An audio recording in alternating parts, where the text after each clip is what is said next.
if your emails are landing in spam and you're a constant battle of deliverability, then you're probably losing thousands of dollars into the spam trap because you're losing opportunities and leads are not getting your emails, which in the end, you're losing a bunch of appointments, and without closed deals, you're not getting enough money, right? Now, in this video, I'm going to show you how to get rid of spam and how to not get in spam ever again, and why you should even believe me. This is basically how my calendar look like from emails alone, like mostly emails, and this is how my client's calendar look like, right? So basically, I own an agency, an outbound agency called Biposa, and I've done it over for a dozen of agencies, and I help them, with cold email, with LinkedIn, and that kind of stuff to never land in spam and actually have good results with outbound, right? Now, the first thing we need to understand with getting emails and not landing spam is what is the root cause of landing in spam, all right?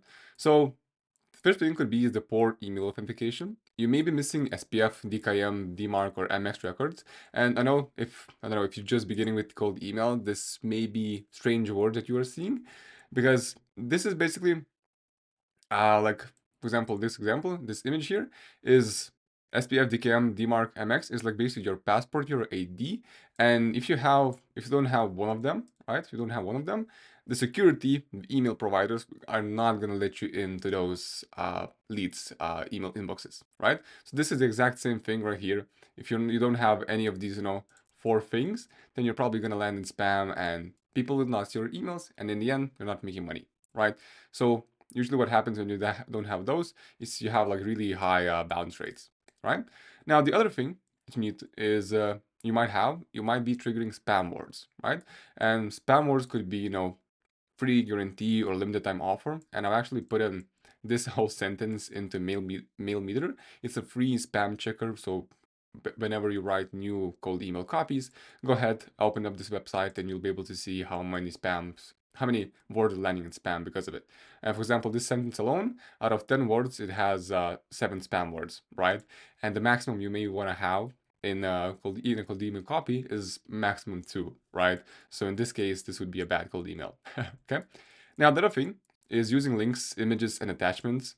Adding links or images in emails warn email providers like Google and Outlook that there is a higher likelihood that it's spam, right? So you can see there's like a previous reactive that worked really well. It still works really well. Basically, it is sending looms. Okay, so with looms, you add an image as well as the link of the video, and then you would be sending out. Before, like 2 years ago, it worked really well. I was getting like 6 to 10 to sometimes 12 appointment ABR, appointment booking rate, which was, freaking amazing.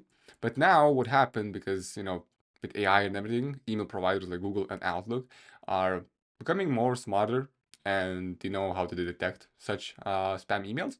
So don't include any emails, any photos or links in the emails. Make it text-based only. And even you have like signatures, like here, for example, some have signature photos and that kind of stuff. You also want to remove those. Just use text, plain text, and you'll have the best thing with it. Okay. Now, also, the other thing could be low engagement. Leads aren't opening your emails, not replying to them, or even marking them as spam. Okay. And by opening your emails, I don't mean that you need to track open rates, right? Do not track open rates, because with open rates, it's basically how do email softwares track open rates. It essentially puts a link into the email, and then when someone clicks the email, we can see that it opened. So this is the point above. Don't add any links or don't track open rates. Okay. So yeah, as you can see, if people not seeing your emails, not replying to them, or even marking them as spam, you're probably going to have a lower reply rate. And this means email providers, hey, this email is probably spam and is not relevant to me. Okay? Because if you get an email from a friend, you're most likely going to reply to it, right? So in that case, if it's the other way around, it's not good for in the email's eyes. Now, other thing is prevention is better than cure. Okay? What I mean by that is what steps to take to prevent emails going into spam, right? Because prevention is actually better than cure. You need to prevent anything before it happens. So we need to use reputable email service providers, ESPs. Okay, and when you avoid cheap, unreliable providers, you increase your email longevity, which you want in the long term. Okay, because you don't want to be changing email providers or like email accounts and domains every few weeks. You want to last a month, 2 months, 3 months, maybe 6 months if you're lucky. So there are a few options. So email providers could be Google, Microsoft, they're the main ones, and there is like SMTPs right? I don't want to cover them here because it could be a long topic around it, but the two main ones usually are these ones. So for Google Workspace, I use F60 host. It's really cheap. And for Microsoft accounts, I use MailSteady, right? You can go ahead and check them out. Feel free to do so if you want to. And it's really cheap, and so far I've been getting really, really good deliverability. Okay. Other thing you need to do is you need to warm up your domains. When you add a new email account into your email software, you need to warm them up by gradually increasing warm-up emails for 14 days. So, as of my knowledge, every email software, whether it be Instantly, Smartly, the Plus Vibe, or whatever, has email warm-ups, right? Now, what I do with warm-ups for Google Workspace accounts, I send out, the role is 25 emails, okay, warm-up emails, that's the limit, and then I gradually warm them up from 2 emails a day, starting one by one by one. So, for example, uh, day one, it would be 2. Second day would be 3, 4, 5, 6, and on and on and on. Okay, so you want to increase that. And for Outlook emails, it's a bit different. So for Google Workspace accounts, you need to warm them up for 14 days. Now for Outlook accounts, you need to warm them up at least for 3 to 5 days. All right, 3 to 5 days. Okay, and you can warm them up again one by one. Start with 2 and increase them one by one until you reach 7 email warm-ups per day, right? It's a bit different in terms of volume, which I'm going to explain a bit later, but just so you have a grasp of it. Okay, now the other thing you need to prevent your email landing spam is use dedicated domains. And do not, and I'll mention you, do not use your main domain for sending cold email. Buy domains that are similar to yours and you're not afraid of getting burned.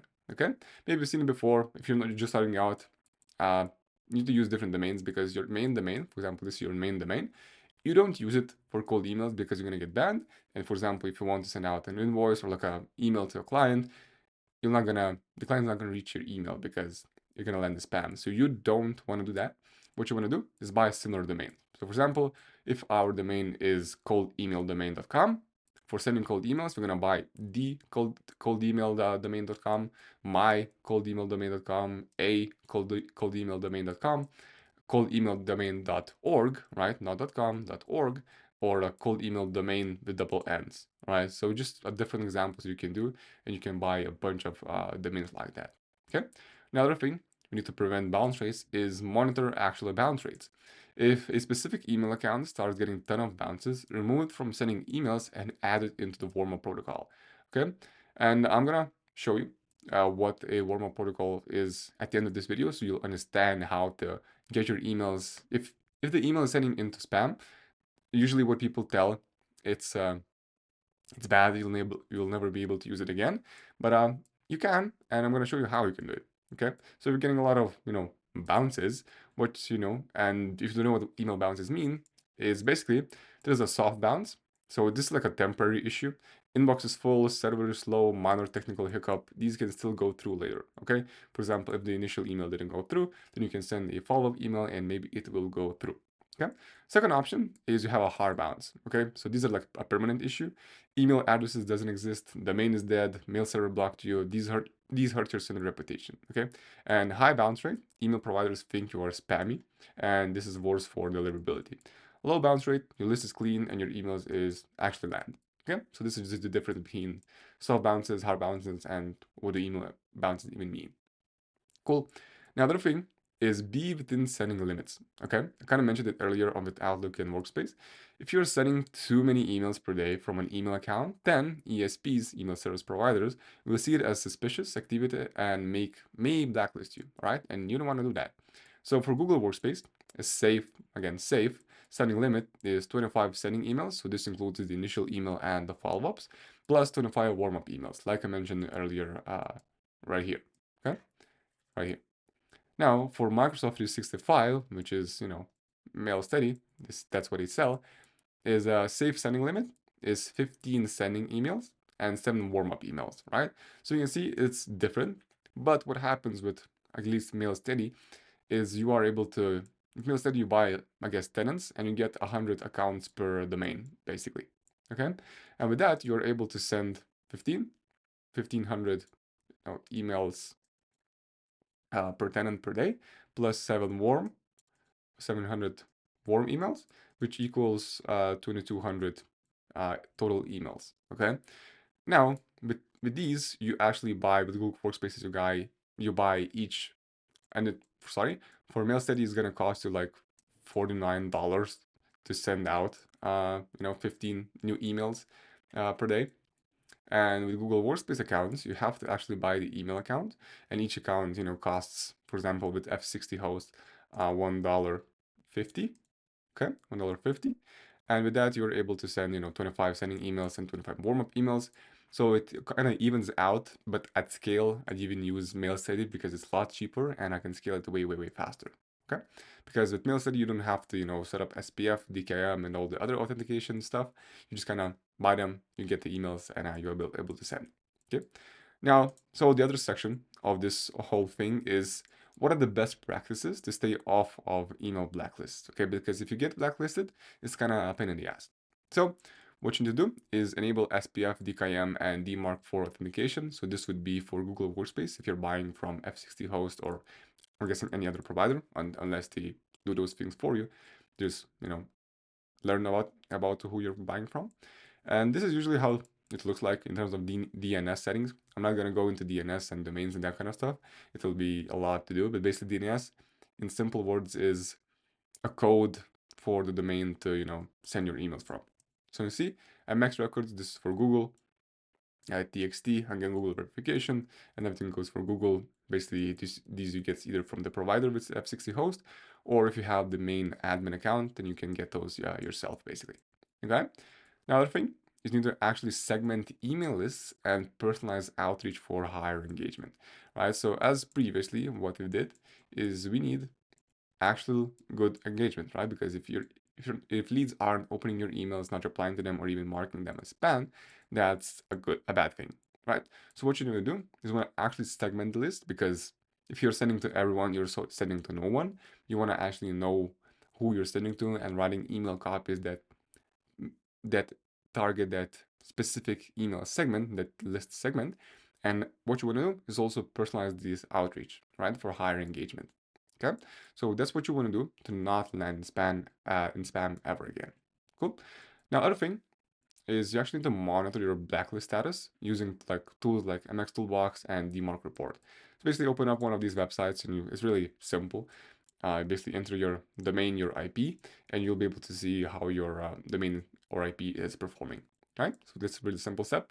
And avoid buying and sending to unverified email lists, okay? Whenever you have a bunch of emails, for example, 10,000 emails, not all of them are gonna be good.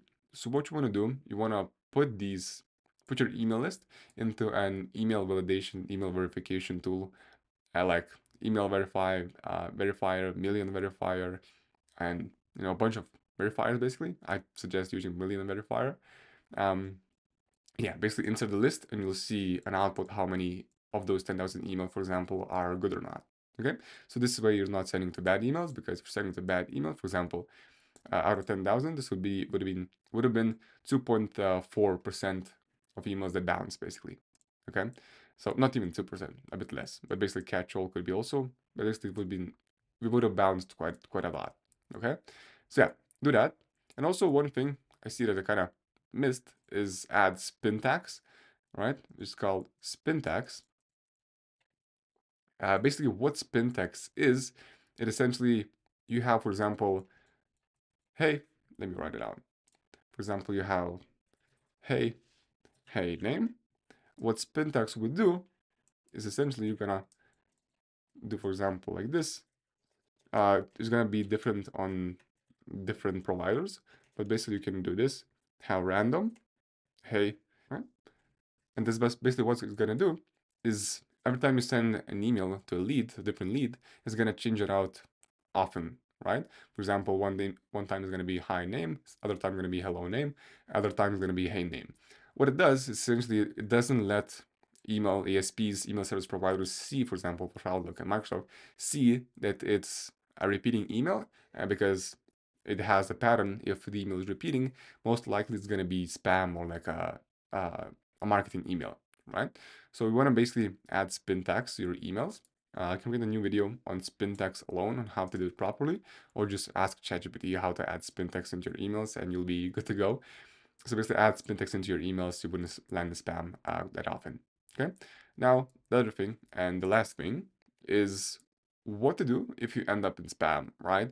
Maybe you're watching this video because you already ended up in spam and you want to find out, how to get rid of it. Is first what you do is identify the blacklist. So for example, go back to MX Toolbox and check your domain or IP on MX Toolbox, and you'll see that either if the email or like the domain is in spam or not. Okay, and if it is blacklisted, what you want to do is find a cause. Is you want to review the bounce rate and sending volume. So if your bounce rate on a campaign is above 2%, it's bad. If it's between 1 and 2%, it's decent. And if it's under 1%, it's good, right? Now, the main thing that usually does that is, again, the email, if it's blacklisted or not, and the email verification, right? You want to verify your emails. Then, what you want to do is contact the blacklist provider, right? If you're blacklisted in one of those blacklists, you copy the name and search in Google or like ChatGPT how to remove blacklist from blacklist name on my domain. So that's how we did it. For example, a different blacklist, which is spam house, how to remove blacklist from spam house blacklist on my domain. And basically it just gave me a step-by-step how to do it. And then you do it and you'll be blacklisted. Basically you're removed from the blacklist. And then what you want to do is adjust sending practices, okay? Test new subject lines, email copies, revalidate your lead list, find new ways of scraping new leads, test new email verification tools, and yeah, this should help you getting lower bounce rates and basically having better deliverability. So yeah, this again, having your audience split into segments, splitting them up, testing new email copies, to testing new email subject lines, and you'll see what works, and you'll even see how much they bounce or they don't bounce, okay? So just do a lot of testing and just adjust your stuff. Whenever you are in a hole of spam or like bad deliverability, test new stuff, test new offers, test new subject lines. And if it still doesn't work, you may change out your domains or like buy new email accounts, okay? And the last thing is actually add email accounts to a warm protocol, because what happens usually your email is going to reach less than 90% of email deliverability, and then you gotta stop sending emails with that accounts that have a score lower than 90% and add them into warm-up protocol that consists of, and I'm gonna show you right here, but basically the score is usually, for example, I know with Instantly, Smart Lead, and plus Vibe.ai, that's what I use personally, is you can see what's the email account score in terms of deliverability. So you can see I had an email account with 88%. If it comes down to 9%, what I do is I open up the email account settings. I select 12 email warm-up limit per the maximum. Then I start off with initial 7 daily email limit, and then increase it one by one until it reaches 12. Okay. Now for the warm-up reply rate, from 35% usual, I increase it to 65%, right? Just to increase the amount of replies we get. So this way our email providers see that, hey, this might be a real person, and let's get them back from the deliverability trap, basically. For a workspace account, because this is for Outlook, for workspace accounts, I just do 30 or like 40 emails, warm-up emails, and reducing the campaign limits to 1, or like turning off sending campaigns overall. And then for workspace, 40, 30 warm-up emails, and the same thing starting from like 20 or like 25 initial emails, and increasing by one, and having 65 reply rate. Okay, so this was the whole thing, how to not land in spam and not be in spam with email. Okay, so first you wanna see what could be the issues before it, then prevent that by having good steps and good steps of not being in spam. Then how you wanna stay off of a blacklist, you wanna check those things, and then if you are in spam, then you gotta do these steps to actually get off of it. Okay, so yeah, I appreciate you. Hopefully I didn't make it too confusing.